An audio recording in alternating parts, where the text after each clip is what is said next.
Indian hotel और Pakistani hotel दोवां च फर्क है। प्रोटोकॉल का फर्क है। चीज़ां हो सकता है खान पीन जेह्ड़ा ना वो पाकिस्तानी होटल का चंगा होवे, लेकिन लेकिन प्रोटोकॉल च इंडियन पा देने कोई, खास करके केरला वाले।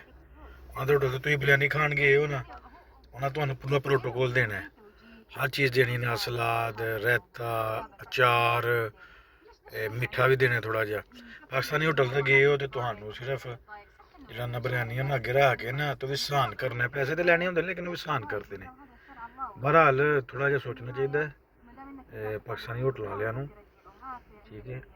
जे कि थोड़े जे बाद चावल मांग ले तो फिर जो ना वो उल्टा और जो ना गुस्सा कर देना। मैं देखा वो सऊदी बैठा सी, उन्हें क्या थोड़े चावल लिया, उन्हें लिया के बिस्मिल्ला पढ़ के लिया के ते नाल अगले शोरबा लिया के मछली का, फिश का शोरबा लिया के दिता है। तो लिहाजा पाकिस्तानियों चाहिए जो ना थोड़ा यार इस बारे भी ख्याल करो।